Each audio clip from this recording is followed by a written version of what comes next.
유리야, 혹시 개명한 적 있니? 정순의 조심스러운 질문에 유리의 얼굴이 순간 굳어졌다. 장세영이었어요. 좀 촌스럽죠? 유리는 당당하게 대답했지만 그 눈빛은 차가웠다.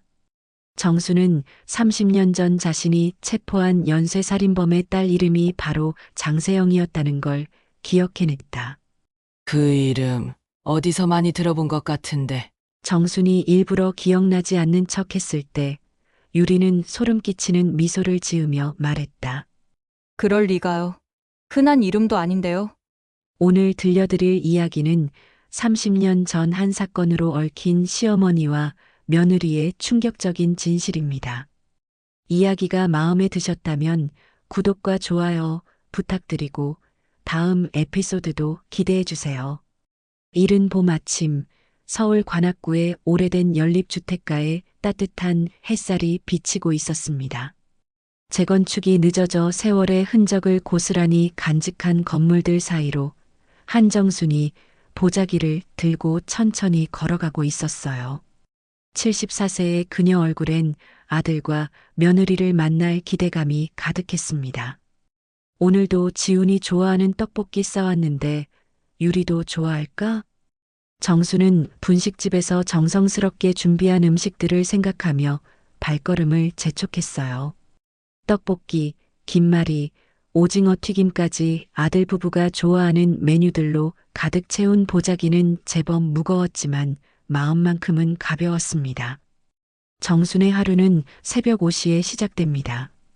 30년 넘게 강력계 형사로 일했던 습관이 남아 있어서 은퇴한 지 10년이 지났지만 여전히 이른 시간에 눈이 떠지거든요. 남편이 지병으로 세상을 떠난 후 혼자 운영하는 분식집 겸 반찬 가게는 그녀의 유일한 일터이자 삶의 터전이었습니다. 아주머니, 오늘도 일찍 나오셨네요. 단골 손님 김순자 할머니가 반갑게 인사를 건넸습니다. 이 동네에서 30년 넘게 살아온 정수는 이제 완전히 동네 사람이 되었어요. 젊었을 때 험한 일들을 겪으며 딱딱했던 성격도 세월이 지나면서 많이 부드러워졌습니다. 순자 언니, 안녕하세요. 오늘 아들 집에 반찬 가져다 주러 가는 길이에요. 아이고, 며느리 보기 좋겠어요. 시어머니가 이렇게 정성껏 챙겨주시니. 김순자의 말에 정수는 환하게 웃었습니다. 며느리 서유리에 대한 애정이 남다른 게 사실이었거든요. 3년 전 아들 지훈이 유리를 소개해줬을 때부터 정수는 이 며느리가 마음에 들었어요. 예의 바르고 상냥한 성격에 무엇보다 아들을 진심으로 사랑한다는 게 눈에 보였습니다. 유리는 정말 좋은 아이예요. 저를 친어머니처럼 따라주거든요. 사실 정수는 며느리를 얻은 것만으로도 감사했어요. 45세의 늦은 나이에 결혼한 아들이 이렇게 좋은 사람을 만난 것도 기적 같았거든요. 게다가 유리는 나이가 41세로 아들보다 4살 어렸지만 성숙하고 따뜻한 마음씨를 가진 여자였습니다. 아들 집에 도착한 정수는 계단을 천천히 올라갔습니다. 무릎이 예전 같지 않아서 조금씩 불편했지만 가족을 위한 마음만큼은 여전히 뜨거웠어요. 3층에 있는 아들 집 문 앞에서 정수는 잠시 숨을 고르고 초인종을 눌렀습니다. 지훈아, 엄마 왔어. 평소 같으면 곧바로 문이 열리고 며느리가 반갑게 맞아주곤 했는데 오늘은 이상하게 조용했어요.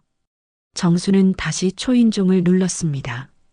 안에서 인기척은 들리는 것 같은데 아무도 나오지 않았습니다. 집에 있는 것 같은데. 정수는 귀를 문에 대고 들어봤어요. 분명히 누군가 있는 것 같았는데 왜 문을 열어주지 않는지 이해할 수 없었습니다. 혹시 둘 다 아픈 건 아닐까 하는 걱정이 들기 시작했어요.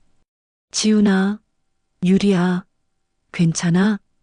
이번엔 조금 더 큰 소리로 불렀지만 여전히 대답이 없었습니다. 정수는 휴대폰을 꺼내 아들에게 전화를 걸어봤어요. 벨소리가 들리는데 받지 않았습니다. 며느리에게도 전화를 해봤지만 마찬가지였어요.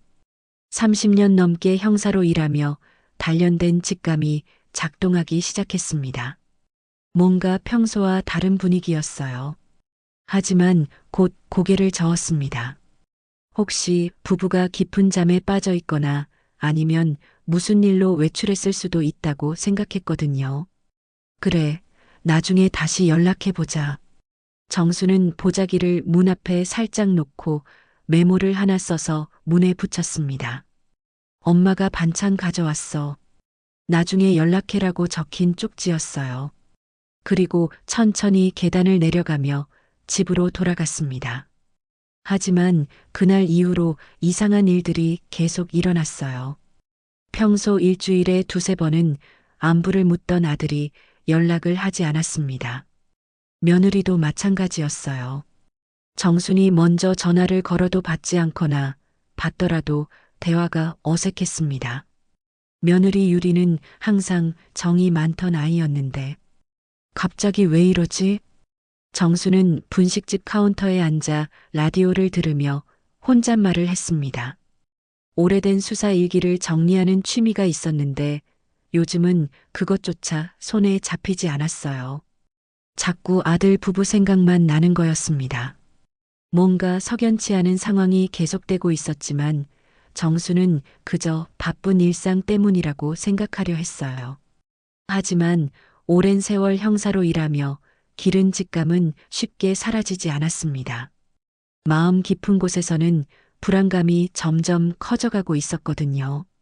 아들 부부의 연락이 뜸해진 지 한 달이 지났습니다. 정수는 더 이상 참을 수가 없었어요.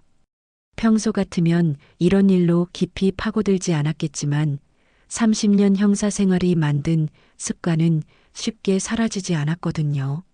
뭔가 이상해. 분명히 이상한 일이 일어나고 있어. 정수는 분식집 문을 잠그고 동사무소로 향했습니다. 오랜 형사 생활 덕분에 아직도 인맥이 남아 있었어요. 동사무소 김 과장은 정순이 현역 시절부터 알고 지내던 사이였습니다. 정순 누님, 오랜만이시네요. 무슨 일로 오셨어요? 그게 며느리 일로 좀 알아봐야 할 게 있어서 그래. 정수는 조심스럽게 며느리의 주민등록 초본을 확인하고 싶다고 말했어요. 공적인 절차는 아니었지만 김 과장은 정순의 사정을 이해해 주었습니다. 누님이 부탁하시면 못 들어줄 게 뭐 있겠어요. 잠깐만 기다리세요. 몇 분 후 김 과장이 서류를 들고 나왔습니다. 정수는 떨리는 손으로 서류를 받아들었어요. 그리고 그 순간 충격적인 사실을 발견했습니다. 현재 이름은 서율이었지만 개명 전 이름이 따로 있었던 거예요. 장세영이라는 이름이 선명하게 적혀 있었습니다. 장세영, 장세영. 정수는 그 이름을 중얼거리며 기억을 더듬어 봤어요. 어디서 들어본 이름 같은데 정확히 떠오르지 않았습니다. 하지만 분명히 아는 이름이었어요. 집으로 돌아온 정수는 서둘러 옛 수사 일기들을 꺼냈습니다. 30년간의 형사 생활 동안 정리해 놓은 사건 기록들이 가득했어요. 하나하나 넘겨가며 장세영이라는 이름을 찾기 시작했습니다. 분명히 어디서 봤는데 1시간 넘게 뒤지던 정수는 마침내 그 이름을 찾아냈습니다. 1995년 서울을 떨게 했던 연쇄살인 사건의 기록이었어요. 범인은 장기태, 그리고 그의 딸 이름이 바로 장세영이었습니다. 아니야. 설마. 정순의 손이 떨리기 시작했어요. 그 사건은 정순의 형사 생활 중에서도 가장 끔찍했던 사건 중 하나였거든요. 장기태는 무차별적으로 여성들을 살해한 연쇄살인범이었고 정순의 증언이 결정적인 역할을 해서 사형 판결을 받았습니다. 그때 그 아이가 설마 우리 며느리가? 정수는 더 자세한 기록을 찾기 위해 옛 동료들에게 연락을 취했어요. 은퇴한 박 전 경감에게 전화를 걸어 그 사건에 대해 물어봤습니다. 아, 장기태 사건? 그때 그놈 딸이 있었지. 장세영인가? 아버지가 사형당한 후에 보육원으로 갔다가 어디로 갔는지 모르겠더라고. 박 전 경감의 말에 정순의 심장이 쿵쾅거렸어요. 모든 퍼즐이 맞아떨어지기 시작했습니다. 며느리 유리가 바로 그 장세영이라면 최근의 이상한 행동들이 모두 설명이 되는 거였어요. 그런데 정순아, 왜 갑자기 그 사건을 물어보는 거야? 아니야, 그냥 옛날 생각이 나서 그래. 정수는 대충 둘러대고 전화를 끊었습니다. 머릿속이 복잡해졌어요. 만약 정말로 며느리가 장기태의 딸이라면 지금까지의 다정한 모습들이 모두 연기였을 수도 있다는 생각이 들었거든요. 30년 전 내가 증언한 그 사건, 그 아이 아버지를 사형대로 보낸 거잖아. 정수는 그날 밤 잠을 이루지 못했어요. 계속해서 30년 전 그 사건이 떠올랐습니다. 장기태의 마지막 법정에서의 모습, 그리고 방청석에서 울고 있던 어린 딸의 모습까지 생생하게 기억났어요. 다음 날 정수는 더 확실한 증거를 찾기 위해 직접 조사에 나섰습니다. 오랜 형사 생활의 경험을 살려서 며느리의 과거를 추적해 보기로 했어요. 시립기록 보관소에서 옛 보육원 기록들을 뒤져본 결과 장세영이라는 아이가 여러 보육원을 전전하다가 18세에 자립했다는 기록을 찾을 수 있었습니다. 그리고 20대 초반에 이름을 서유리로 개명했다는 사실도 확인했어요. 이제 확실해졌어. 우리 며느리가 바로 그 아이야. 정수는 충격에 빠졌습니다. 3년 동안 친딸처럼 사랑했던 며느리가 사실은 자신이 아버지를 사형대로 보낸 그 아이였다니요. 갑자기 모든 게 다르게 보이기 시작했어요. 며느리의 다정한 미소, 따뜻한 말들, 시어머니를 향한 애정 표현들이 모두 가짜였을 수도 있다는 생각에 정수는 온몸이 떨렸습니다. 그럼 이 결혼도 우연이 아니라 계획된 거란 말이야? 정순의 머릿속에 무서운 가능성들이 떠오르기 시작했어요. 혹시 며느리가 복수를 위해 의도적으로 아들에게 접근한 건 아닐까? 그렇다면 지금까지의 모든 게 거짓말이었다는 뜻이겠죠. 하지만 한편으로는 믿고 싶지 않았어요. 그렇게 진심으로 보였던 며느리의 모습들이 모두 연기였다는 건 받아들이기 힘들었거든요. 일단 확인해 봐야겠어. 직접 물어보자. 정수는 다음날 아들 집으로 가기로 결심했습니다. 이번엔 미리 연락하지 않고 직접 찾아가서 며느리와 대면해 보기로 했어요. 30년 형사 생활의 경험으로 상대방의 거짓말 여부는 금방 알 수 있을 거라고 생각했습니다. 정수는 며느리와의 대면을 위해 신중하게 계획을 세웠습니다. 30년 형사 생활의 경험을 살려서 상대방이 방심할 때 진실을 파악하는 게 최선이라고 판단했어요. 평소처럼 반찬을 들고 가서 자연스럽게 대화를 나누며 반응을 살펴보기로 했습니다. 오늘은 꼭 확인해야겠어. 정수는 김치찌개와 밑반찬 몇 가지를 준비해서 보자기에 쌌어요. 마음은 무겁지만 겉으로는 평소와 같은 모습을 유지해야 했습니다. 만약 정말로 며느리가 복수를 계획하고 있다면 자신이 진실을 알고 있다는 걸 들키면 안 되거든요. 아들 집에 도착한 정수는 이번엔 미리 전화를 걸었습니다. 유리가 전화를 받았어요. 어머니, 안녕하세요. 유리야, 김치찌개 끓여서 가져갈게. 집에 있지? 네, 집에 있어요. 지훈 씨는 회사에 갔고요. 유리의 목소리는 평상시와 다름없이 다정했습니다. 하지만 정순의 귀에는 뭔가 어색하게 들렸어요. 아니면 자신이 너무 예민해진 건지도 몰랐지만요. 집에 도착하자 유리가 문을 열어주었습니다. 여전히 환한 미소를 지으며 정순을 맞이했어요. 어머니, 고생하셨어요. 어떻게 이런 걸 다 준비하셨어요? 아이고, 뭘. 너희들 잘 먹으라고 만든 거야. 정수는 유리의 표정을 자세히 관찰했습니다. 겉으로 보기에는 여전히 예전과 같은 며느리 같았어요. 하지만 어딘지 모르게 시선이 차갑게 느껴졌습니다. 유리야, 앉아봐. 엄마가 할 말이 있어. 정수는 거실 소파에 앉으며 유리를 불렀어요. 유리도 자연스럽게 앞에 앉았습니다. 정수는 심호흡을 한 번 하고 조심스럽게 말을 꺼냈어요. 유리야, 혹시 개명한 적 있니? 순간 유리의 얼굴에 미묘한 변화가 스쳐갔습니다.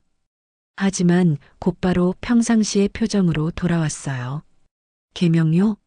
왜 갑자기 그런 걸 물어보세요? 아니야, 그냥 서류 정리하다가 궁금해서 그래. 아, 네. 사실 어릴 때 이름이 좀 이상해서 개명했어요. 별일 아니에요.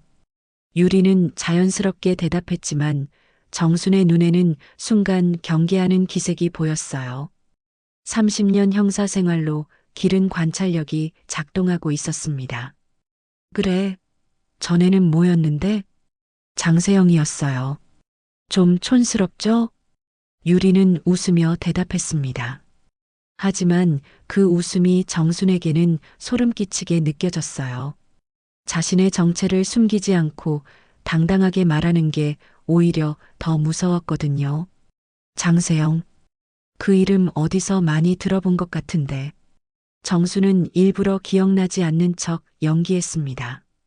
유리의 반응을 보기 위해서였어요. 그럴 리가요. 흔한 이름도 아닌데요. 유리는 여전히 웃고 있었지만 눈빛이 차가워졌습니다. 정수는 그 순간 확신했어요. 이 아이가 분명히 뭔가를 숨기고 있다는 걸 말이죠. 아, 맞다. 혹시 아버지 성함이 어떻게 되시지? 한 번도 못 들어봤네. 아버지는 어릴 때 돌아가셔서 잘 기억이 안 나요. 유리의 목소리가 조금 떨렸습니다. 정수는 더 자세히 물어보고 싶었지만 너무 노골적으로 하면 의심을 살 것 같아서 참았어요. 그래, 힘들었겠구나. 미안해. 괜찮아요, 어머니. 이제는 다 지난 일이에요. 그 순간 유리가 일어나서 화장실에 간다고 했습니다. 정수는 혼자 남겨진 거실을 둘러봤어요. 뭔가 단서가 있을지도 모른다는 생각이 들었거든요. 서랍장 위에 놓여있던 수첩이 눈에 띄었습니다. 정수는 재빨리 수첩을 열어봤어요. 그리고 그 안에서 충격적인 내용을 발견했습니다. 한정순 마이너스 아버지를 죽인 여자 복수 계획 1단계 마이너스 아들과 결혼 성공 복수 계획 2단계 마이너스 아들을 내 편으로 만들기 복수 계획 3단계 마이너스 한정순 고립시키기. 정순의 손이 떨렸습니다. 며느리가 정말로 복수를 위해 계획적으로 접근한 거였어요. 3년 동안의 다정한 모습들이 모두 연기였다는 사실이 믿기지 않았습니다. 더 놀라운 건 다음 페이지였어요. 2025년 안에 한정순의 목숨값을 받는다, 아버지. 조금만 더 기다려주세요. 정수는 급히 수첩을 원래 자리에 놓았습니다. 유리가 화장실에서 나올 시간이 다 되었거든요. 하지만 머릿속은 온통 복잡했어요. 어머니, 오래 기다리셨죠? 유리가 돌아왔을 때도 여전히 환한 미소를 지었습니다. 하지만 이제 정순에게는 그 미소가 악마의 미소로 보였어요. 아니야, 괜찮아. 그런데 유리야. 정수는 마지막으로 한 번 더 확인해 보고 싶었습니다. 혹시 니를 미워한 적 있니? 뭔가 서운한 일이 있었다면 말해줘. 무슨 말씀이세요? 어머니를 미워할 이유가 어디 있어요? 저한테는 친어머니 같은 분인데요.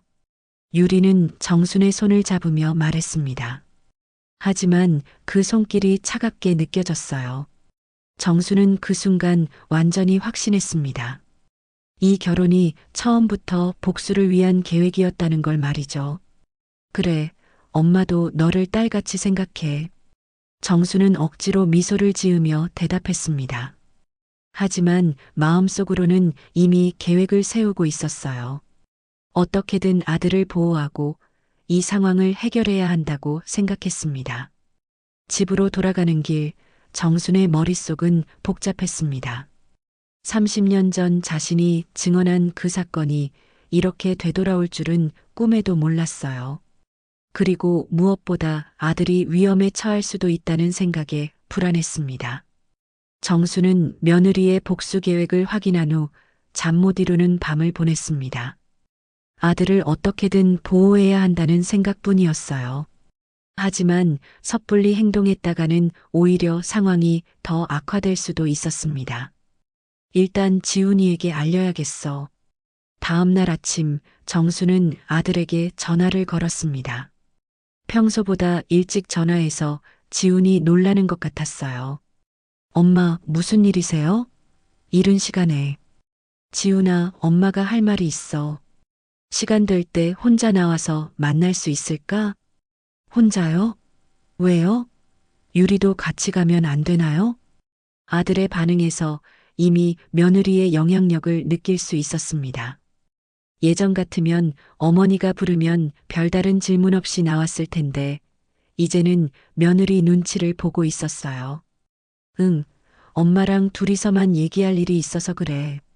무슨 일인데 그렇게 비밀스럽게 하세요? 유리한테 못할 얘기가 뭐가 있다고. 지훈의 말투에서 정수는 불안함을 느꼈습니다. 아들이 벌써 며느리 편에 서서 자신을 의심하고 있는 것 같았거든요. 그냥 엄마 개인적인 일이야. 며느리한테 걱정 끼치고 싶지 않아서 그래. 결국 지훈은 점심시간에 잠깐 나오기로 했습니다. 정수는 아들과 만날 장소로 집 근처 조용한 카페를 선택했어요. 약속 시간에 나타난 지훈의 모습을 보고 정수는 마음이 아팠습니다. 예전보다 훨씬 피곤해 보였고 어딘지 모르게 경계하는 기색이 역력했어요. 엄마, 무슨 일이에요? 급하게 부르셔서. 지훈아, 앉아봐. 엄마가 심각한 얘기 좀 해야겠어. 정수는 심호흡을 하고 신중하게 말을 시작했습니다. 유리 말인데, 혹시 그 애가 이상한 행동하는 거 못 느꼈니? 이상한 행동이요? 무슨 말씀이세요? 지훈은 벌써 짜증스러운 표정을 지었습니다. 정수는 그 반응에서 이미 며느리가 아들을 어느 정도 조종하고 있다는 걸 느꼈어요. 지훈아, 엄마 말 끝까지 들어봐. 유리가 사실은 다른 목적이 있어서 너와 결혼한 것 같아. 엄마, 지금 무슨 말씀을 하시는 거예요?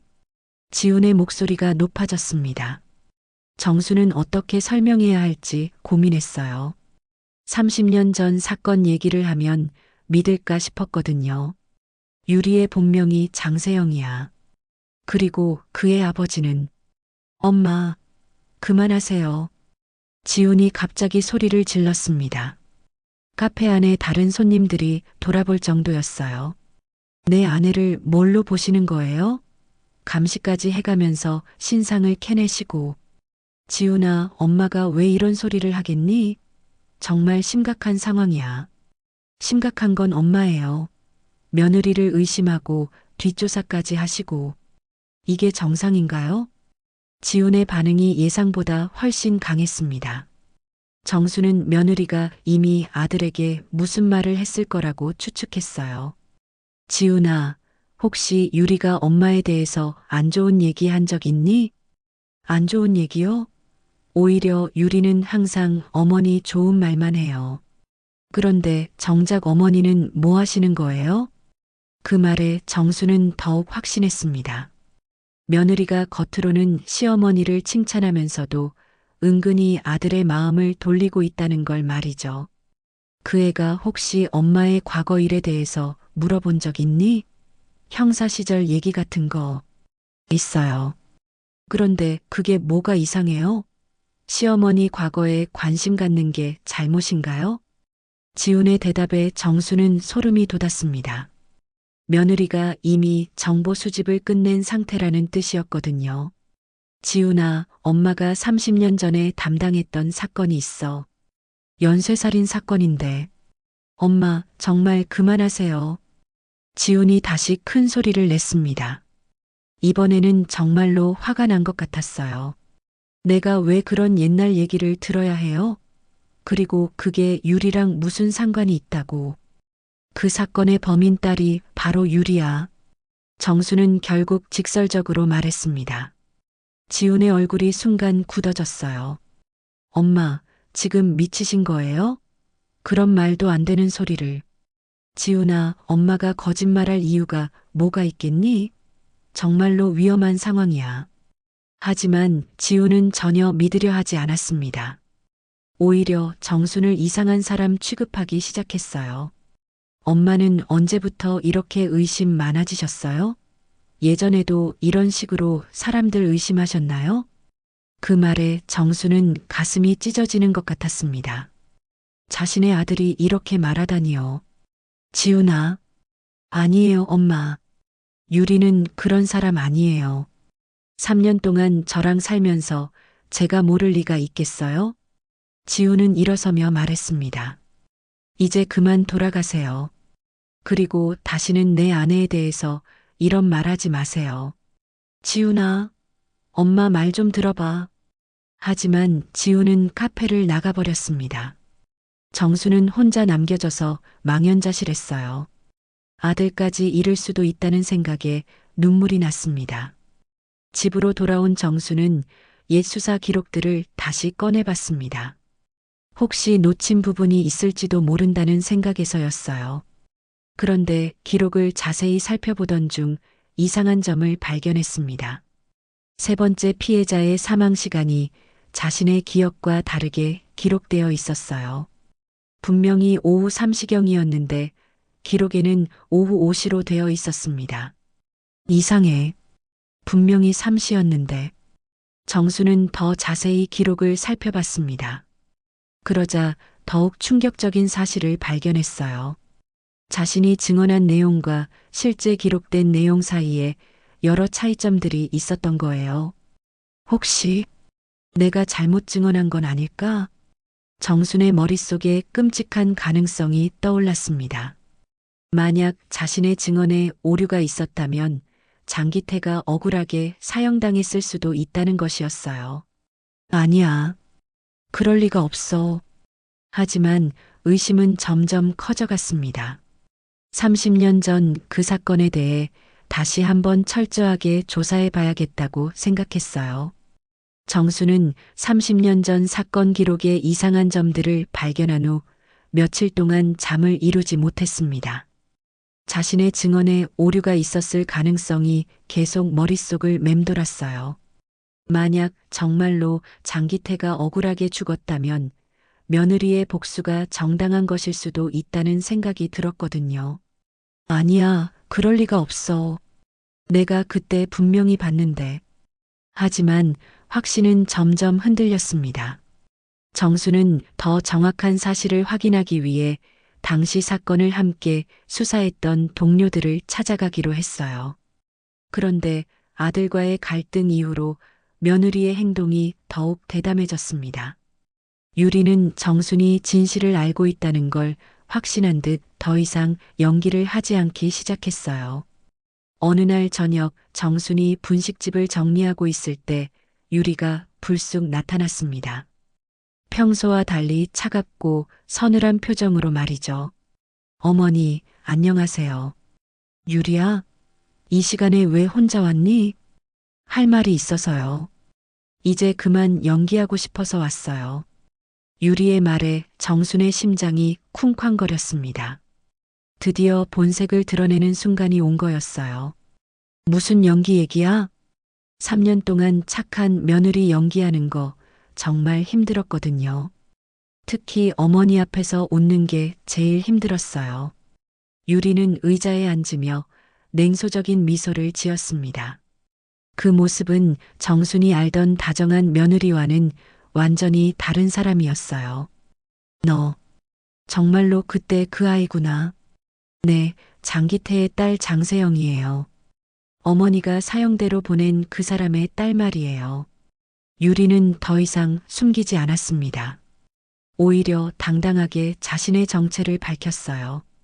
그날부터 저는 어머니를 죽이는 게 유일한 삶의 목표였어요. 어떻게 하면 어머니가 가장 고통스러워할지 3년 동안 계획했거든요. 정수는 며느리의 차가운 말에 소름이 돋았습니다. 하지만 한편으로는 죄책감도 느꼈어요. 유리야, 아니 세영아, 내가 혹시 뭐요? 아버지를 억울하게 죽였을 수도 있다고요? 유리가 정순의 말을 끊었습니다. 그 눈빛에는 30년간 쌓인 원한이 가득했어요. 어머니도 의심하기 시작했죠? 당시 증언에 문제가 있었다는 걸 알아채셨나 봐요. 정수는 할 말을 잃었습니다. 정말로 자신의 증언에 오류가 있었는지 확신이 서지 않았거든요. 그날 밤 어머니는 술에 취해서 제대로 기억하지도 못하면서 증언했죠. 그 거짓 증언 때문에 무죄한 우리 아빠가 사형당했어요. 그건 아니야. 내가 분명히 봤어. 뭘 봤다고요? 술에 취해서 비틀거리면서 유리의 날카로운 추궁에 정수는 당황했습니다. 30년 전 그날 밤의 기억이 흐릿해졌어요. 정말로 자신이 확실하게 본 게 맞는지 의심스러워졌습니다. 어머니 때문에 저는 고아원을 전전하며 살아야 했어요. 범죄자의 딸이라는 낙인을 평생 짊어지고 말이에요. 유리의 목소리에는 깊은 원망이 담겨 있었습니다.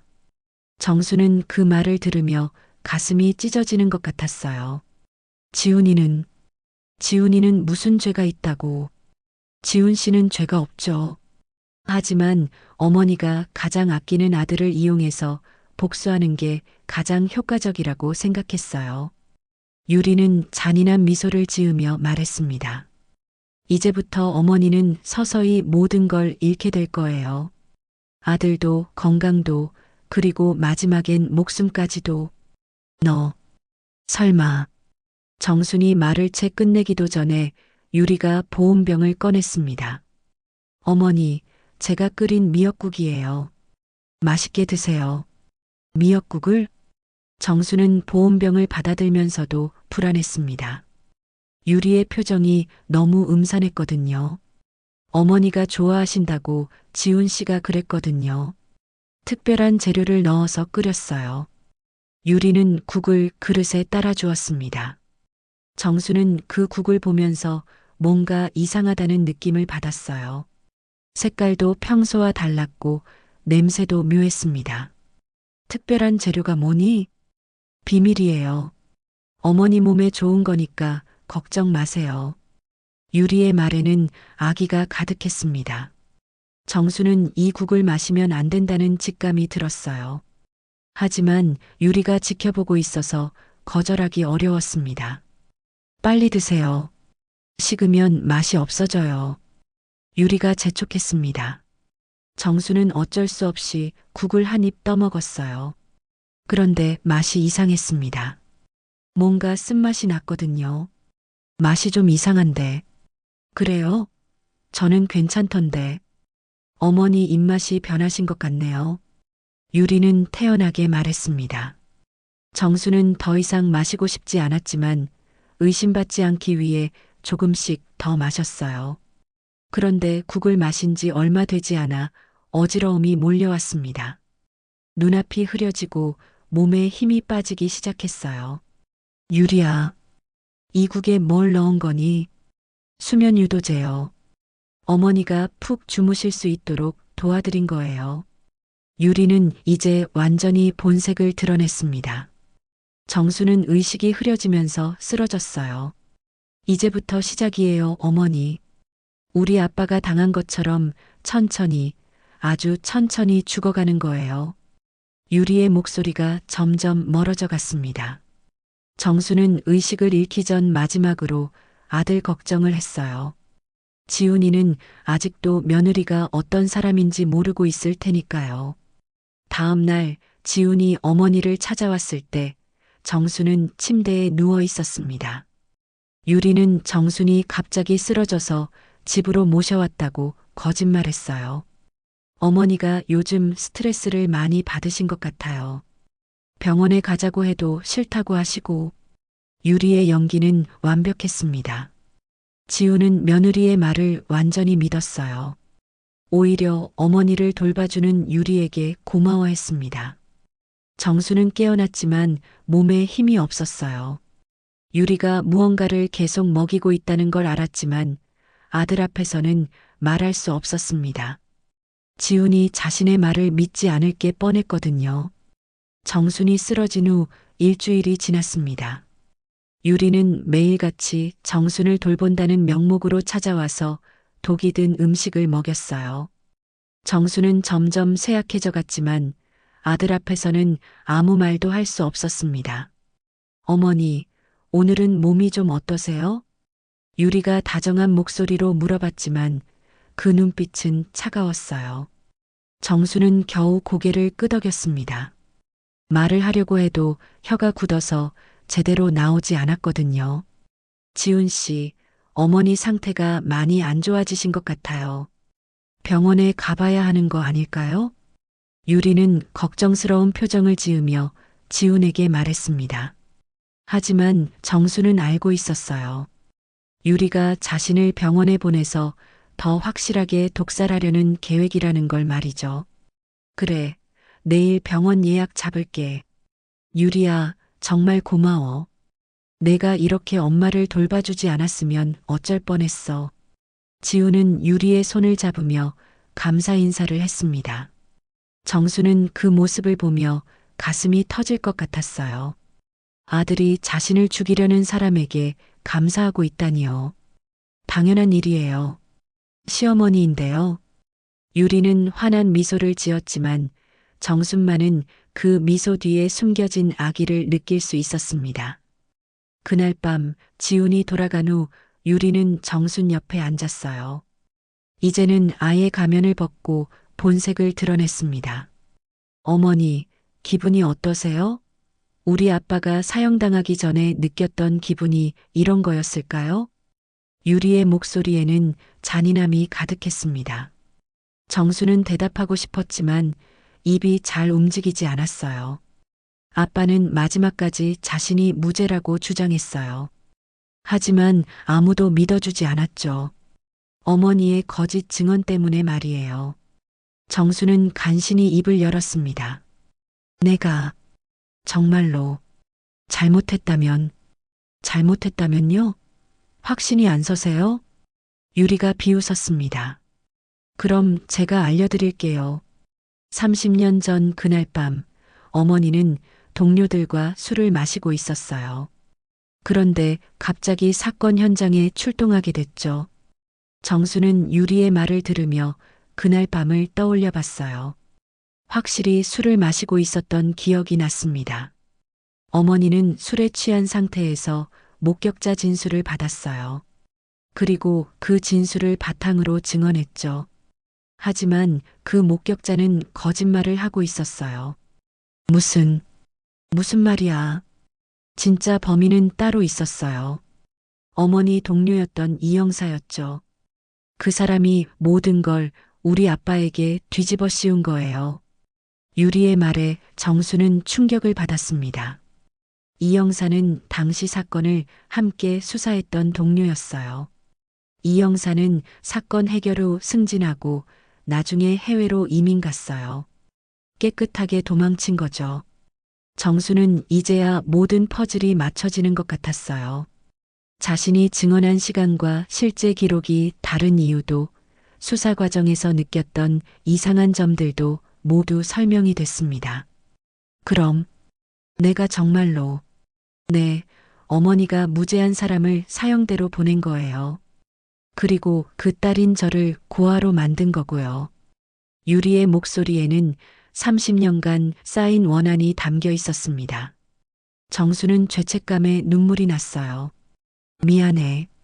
정말 미안해. 미안하다고요? 이제 와서 미안하다고 하면 우리 아빠가 살아 돌아와요? 유리가 날카롭게 말했습니다. 어머니는 30년 동안 평범하게 살았죠. 결혼도 하고 아들도 키우고. 하지만 저는 뭐였을까요? 범죄자의 딸로 낙인 찍혀서 평생 숨어 살아야 했어요. 정수는 할 말을 잃었습니다. 정말로 자신이 끔찍한 실수를 저질렀다면 유리의 복수가 이해되기도 했거든요. 지금이라도 진실을 밝혀줄게. 진실을 밝힌다고요? 이제 와서요? 유리가 비웃었습니다. 이 형사는 이미 외국에서 죽었어요. 증거도 모두 사라졌고요. 이제 진실을 밝힐 방법은 없어요. 정수는 절망했습니다. 자신의 실수로 억울한 사람이 죽었는데 이제 와서 바로잡을 방법도 없다니요. 그러니까 어머니도 똑같이 당해야 해요. 천천히 고통스럽게 죽어가는 거예요. 유리는 또 다른 약을 정순의 입에 넣었습니다. 정수는 저항하고 싶었지만 힘이 없어서 그대로 삼킬 수밖에 없었어요. 내일부터는 지훈 씨도 서서히 어머니와 거리를 두게 될 거예요. 제가 어머니의 과거 얘기를 조금씩 해줄 테니까요. 정수는 그 말에 더욱 절망했습니다. 아들마저 잃게 될 거라는 생각에 눈물이 멈추지 않았어요. 아들까지는 건드리지 마. 지훈 씨는 죽이지 않을게요. 대신 어머니를 완전히 버리게 만들 거예요.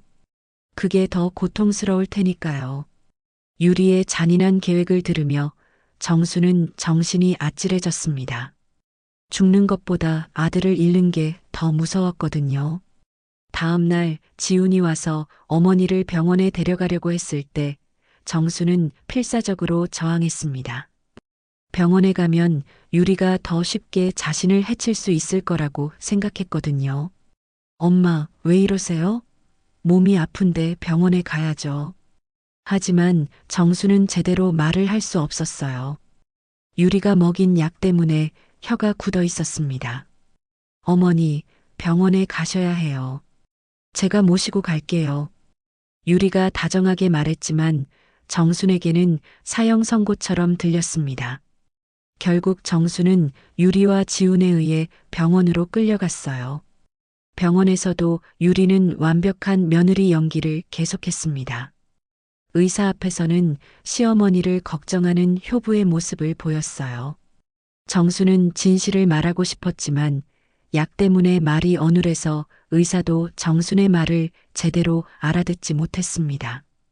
병원에서 돌아온 후 정순의 상태는 더욱 악화되었습니다. 유리는 의사가 처방한 약이라며 더 강한 독을 먹이기 시작했어요. 정수는 의식이 흐릿해지면서도 마지막 힘을 모으고 있었습니다. 이대로 죽을 순 없어. 지훈이라도 구해야 해. 어느 날 밤 유리가 지훈과 함께 나간 사이 정수는 간신히 침대에서 일어났습니다. 온몸에 힘이 없었지만 30년 형사 생활의 의지력으로 버텼어요. 서랍에 숨겨둔 옛 수사 자료를 꺼내서 다시 한번 꼼꼼히 살펴봤습니다. 분명히 뭔가 있을 거야. 진실을 밝힐 증거가. 정수는 떨리는 손으로 30년 전 사건 기록을 뒤졌습니다. 그리고 마침내 결정적인 증거를 발견했어요. 당시 현장에서 발견된 지문 감식 보고서였는데 이 형사의 지문이 범행 도구에서 나왔다는 내용이 적혀 있었습니다. 이건 왜 공개되지 않았지? 보고서를 자세히 보니 이 형사가 직접 증거를 조작한 흔적들이 보였어요. 목격자 진술도 이 형사가 회유에서 받아낸 거짓 증언이었습니다. 장기태는 정말로 무죄였던 거예요. 유리 말이 맞았어. 내가 정말로 무죄한 사람을 죽인 거야. 정수는 죄책감에 눈물을 흘렸습니다. 하지만 동시에 이 증거로 진실을 밝힐 수 있다는 희망도 생겼어요. 적어도 유리에게는 보여줄 수 있을 거라고 생각했습니다. 다음 날 유리가 혼자 왔을 때 정수는 준비한 자료를 내밀었습니다. 유리야, 이걸 봐줘. 유리는 처음에는 무시하려 했지만 정순의 간절한 표정을 보고 자료를 받아들었어요. 뭐예요, 이거? 30년 전. 진짜 증거야. 내 아버지는 정말 무죄였어. 유리가 자료를 보는 순간 표정이 변했습니다. 이 형사의 지문이 발견됐다는 보고서, 목격자 진술을 조작한 증거, 사망 시간을 의도적으로 바꾼 기록들이 모두 들어 있었거든요. 이게 진짜예요? 유리의 목소리가 떨렸습니다. 30년 동안 품어온 복수심이 흔들리기 시작한 거예요. 응, 내가 잘못했어. 이 형사가 모든 걸 조작한 거였어. 정수는 간신히 말을 이어갔습니다. 내 아버지는 진짜 무죄였어. 내가 제대로 확인하지 못해서. 유리는 자료를 보며 충격에 빠졌습니다. 자신이 그토록 미워했던 시어머니도 사실은 이 형사에게 속은 피해자였다는 걸 깨달은 거예요. 그럼 저는 지금까지 뭘 한 거예요? 유리의 손이 떨렸습니다. 3년 동안 복수를 위해 살아왔는데 그 복수의 대상이 잘못됐다는 사실을 알게 된 거였어요.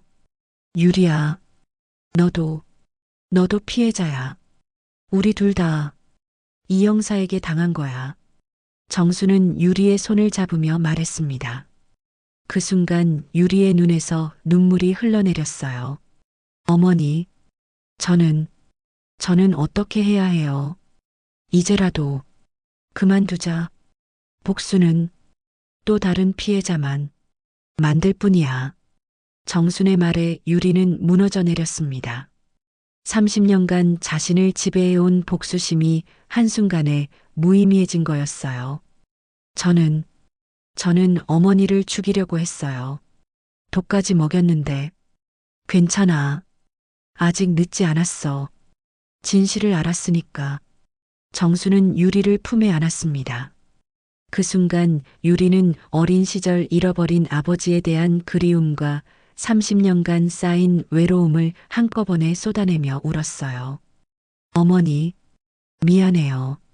정말 미안해요. 너도 힘들었겠구나. 혼자서 그 모든 걸 견뎌내느라. 두 사람은 서로를 껴안고 한참을 울었습니다. 가해자와 피해자가 아니라 같은 사건으로 고통받은 두 여자였던 거예요. 그때 지훈이 들어왔습니다. 어머니와 아내가 껴안고 우는 모습을 보고 깜짝 놀랐어요. 이게 무슨 일이에요? 엄마, 괜찮으세요? 유리가 일어나서 지훈에게 말했습니다. 여보, 제가 고백할 게 있어요. 사실 저는. 유리는 모든 진실을 털어놨습니다. 자신의 정체부터 복수 계획까지 숨김없이 말했어요. 지훈은 충격에 빠져 한동안 말을 하지 못했습니다. 그럼 우리 결혼도 가짜였다는 거야? 처음에는 그랬어요. 하지만 지금은 정말로 당신을 사랑해요. 그래서 더 괴로웠어요. 유리의 고백에 지훈은 복잡한 표정을 지었습니다. 분노와 배신감, 그리고 아내를 향한 사랑이 뒤섞여 있었어요. 지훈아, 유리도 피해자야. 이 아이를 용서해줘. 정순이 간신히 말했습니다. 지훈은 어머니와 아내를 번갈아 보며 고민했어요. 유리, 정말로 나를 사랑한다는 거야? 네. 처음에는 복수만 생각했지만 시간이 지나면서 정말로 사랑하게 됐어요. 그래서 더 괴로웠어요. 유리의 진심 어린 고백에 지훈의 마음도 조금씩 풀렸습니다. 그럼 이제 어떻게 할 거야? 저는 자수할 거예요. 어머니께 한 일들을 다 털어놓고 벌을 받을 거예요. 유리의 결심에 정순이 고개를 저었습니다. 안 돼. 너까지 인생을 망칠 필요는 없어. 어머니, 잘못한 건 잘못한 거예요. 제가 책임져야 해요. 유리는 단호하게 말했습니다. 더 이상 복수에 사로잡혀 살고 싶지 않았거든요. 그럼 우리 함께 진실을 밝혀보자. 이 형사가 저지른 일들을 세상에 알리고 내 아버지의 누명을 벗겨주자. 정순의 제안에 유리가 고개를 끄덕였습니다. 복수 대신 진실을 선택한 거였어요. 진실을 알게 된 후 일주일이 지났습니다. 유리는 약속대로 자수를 준비하고 있었어요. 정순도 건강을 회복하면서 함께 30년 전 사건의 진실을 밝히기 위해 노력했습니다. 어머니, 정말 괜찮으세요? 제가 먹인 독 때문에 후유증이 있을 수도. 괜찮아, 유리야. 오히려 진실을 알게 되어서 마음이 편해졌어. 정수는 유리의 손을 잡으며 말했습니다. 며칠 사이 두 사람의 관계는 완전히 달라졌어요. 이제는 진짜 모녀처럼 서로를 걱정하고 있었습니다. 지훈도 처음에는 충격이 컸지만 점차 상황을 받아들이기 시작했어요. 아내의 과거는 이해하기 어려웠지만 그녀의 마음만큼은 진실이라고 믿었거든요. 유리야, 정말 자수해야 하는 거야? 지훈이 걱정스럽게 물었습니다. 유리는 고개를 끄덕였어요. 네, 제가 한 일들을 책임져야 해요. 어머니를 독살하려 했던 건 명백한 범죄니까요. 하지만 지훈아, 유리 결정을 존중해주자.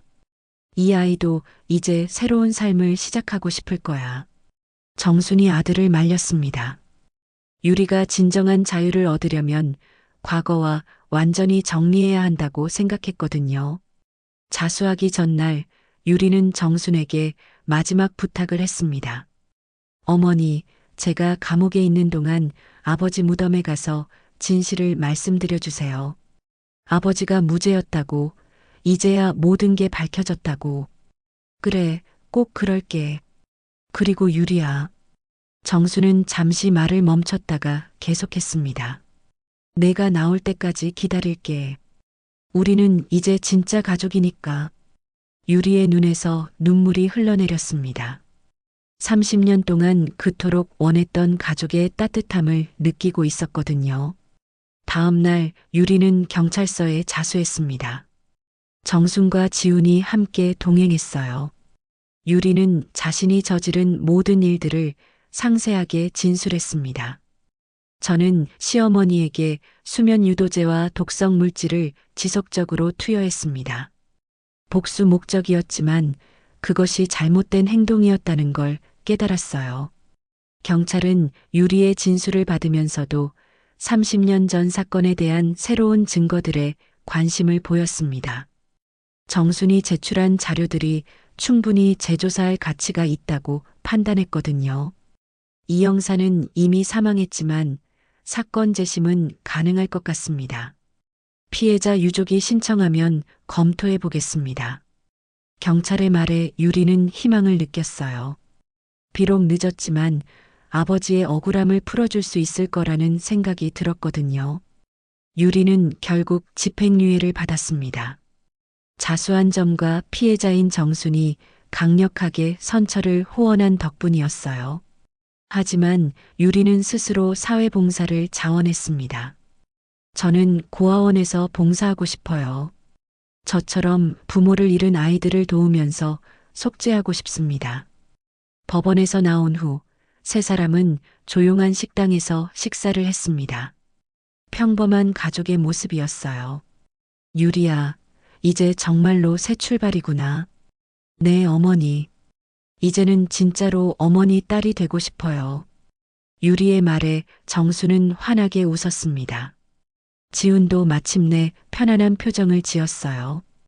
그럼 이제 손주 계획도 세워야겠네? 정순의 농담에 유리와 지훈이 얼굴을 붉혔습니다. 처음으로 진짜 가족 같은 분위기가 흘렀어요. 한 달 후 장기태의 재심이 시작되었습니다. 정순과 유리는 함께 법정에 섰어요. 30년 만에 진실이 밝혀지는 순간이었습니다. 피고인 장기태는 무죄로 판결합니다. 판사의 선고에 유리는 눈물을 터뜨렸습니다. 정순도 함께 울었어요. 30년간의 억울함이 마침내 풀린 거였습니다. 법정을 나온 후 두 사람은 장기태의 무덤으로 향했습니다. 정수는 무덤 앞에서 깊이 절했어요. 장기태 씨, 정말 죄송합니다. 제가 제대로 확인하지 못해서 억울하게 돌아가시게 했습니다. 이제라도 무죄가 밝혀져서 다행이지만 평생 죄송한 마음으로 살겠습니다. 유리도 아버지 무덤 앞에 무릎을 꿇었습니다. 아빠, 이제야 아빠 누명을 벗겨드렸어요. 그리고 복수 대신 용서를 선택했어요. 아빠도 저를 용서해 주세요. 그날 이후 정순과 유리는 정말로 모녀가 되었습니다. 유리는 고아원에서 봉사하며 새로운 삶을 살기 시작했어요. 정순도 분식집을 운영하면서 유리를 도왔습니다. 어느 날 저녁 세 사람이 함께 식탁에 앉아 정순이 만든 떡볶이를 먹고 있었어요. 어머니, 이 떡볶이 맛은 정말 못 잊겠어요.